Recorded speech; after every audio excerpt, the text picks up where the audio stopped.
Hi everybody! Today I'm going to do a little video about phobias. Phobias about insects and like reptilians.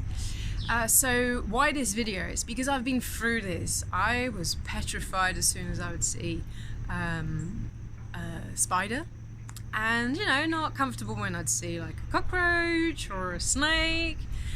And through the years, I've actually completely changed from jumping up on the chair and screaming and freezing to just I don't touch it, but I pick it up with a glass and paper and throw it back in nature. I don't want to kill it, and I'm not scared of it anymore. So I'd like to share this with you because maybe you are fed up of being scared of spiders, snakes, cockroaches. I've got a little anecdote about scorpions as well. So here we go. My little story was being totally freaked out about spiders. So I'd jump on the chair in classrooms, at home. I would have nightmares about them. That's the same night, even the following nights. I mean, it'd be quite intense. And well, through travels and going all around the world and countries, I've realised how different cultures and societies react to same creatures. So depending on how you've been brought up, depending on your education, what you've seen on television, what your family feels like about these creatures, that is how you're going to project towards them. So it's all a power of mind. So if you want to stop being scared of them and stop being petrified, then you can. It's just a matter of seeing things a different way. So for example, my first encounter was cockroach in Thailand. It was 1 o'clock in the morning. I got into my hut, put the light on, I saw the cockroach go under the mattress, and I thought, right, scheiße, it's me or the cockroach. I mean, I was freaking out at the same time, like I wasn't going to stay outside with God knows what. There's no light, just a candle and my phone. So with the flashlight, I was trying to scare him, and then I just grabbed a towel and grabbed him, threw him outside with the towel.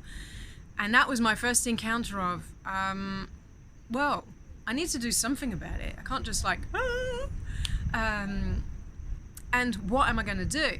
And slowly realizing in India, in Thailand, all those hot countries where there's a lot of cockroaches and they're like huge, people kind of live with them. You see them in the kitchens and they're not disgusted by them like us. I mean, we see it as like they're really dirty and horrible things, but reality is they're one of the creatures that isn't slimy already. And it's this hard little shell, and if it's there, you can just get rid of it. Obviously you don't want a whole colony, but you don't need to petrify yourself. And for me, seeing all these, going to these places where people weren't scared of them, I'm not saying you need to have some around you, but seeing people that weren't scared of seeing them around them on the floor and on the walls, then I thought, why would I be? Next anecdote, snakes. Well, first of all, I had a friend that had 2 snakes at home, 2 boas. So I had a first encounter with them, and we did pictures, and the little one came right on my head, and so he got me comfortable with them. But then I went to Kenya, and we went to this snake farm with my friend, and she was like, there's no way I'm touching a snake. And normally kind of, for the tourists, they put the snake like around your shoulders. And she was refusing, and I did it. So then she thought, okay, I'd try. And she thought the thing was so cute. She wanted to bring it back home.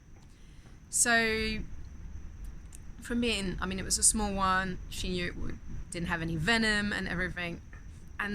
But from being really scared about it, and suddenly she thought, oh no, it can be cute.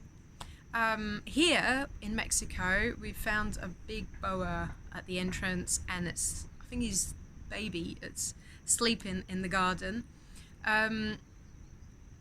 for them here, they're honored, because when you live in big lands and all these like huts, they need the snakes. For them, it's an honor to have a snake because it's going to actually clean, and they're going to eat like the rats and all the creatures that will come into your house and destroy your house. So that's how they see it. They were really so happy to have a snake on their land. It was insane. And I actually posted a story on Instagram, and 50% of the people were like freaking out.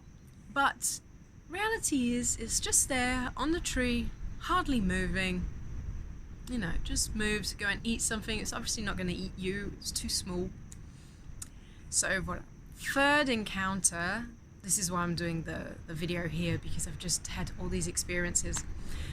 We have dried toilets. So we are in the region where all the toilets are dried toilets because of dry season. So you have a little lid. When we open the lid, there's since a few weeks, there's a scorpion kind of living there. But when he sees us, he sees the light, and whoop, goes back in. And the neighbor said, "Oh, that's amazing. That means rainy season is coming." We were like, all right, well, now we're kind of a bit worried to, you know, sit on the toilet. Anyway, then suddenly another scorpion, we know it's not the same one, it wasn't the same color, kind of just walking in through the living room, freaking out. And so my husband jumped on the chair, and I was like, well, we need to do something about it. We can't leave it right in the middle of the living room. So just, you know, once again, grabbed a glass, a piece of paper, just took it and threw it back into the jungle. So I would have never been able to do that like 10 years ago. And it was just a new way of perceiving things, just a new way of seeing how and what the insects are there for, how useful they are, seeing in different cultures how positive they can be in nature, instead of just seeing like the scary side of it, seeing how dangerous they can be, because they won't attack if you don't do anything to them. So they're not totally dangerous, they're more on the defensive. So if you want to change or get your phobias a bit out of your system, just try and change the frame of mind and have that willpower to just see things differently, observe how good they are necessary in nature. And we're all part of that nature, and we forget it way too much when we're in the cities or in our flats. And so voila, don't be scared. Namaste.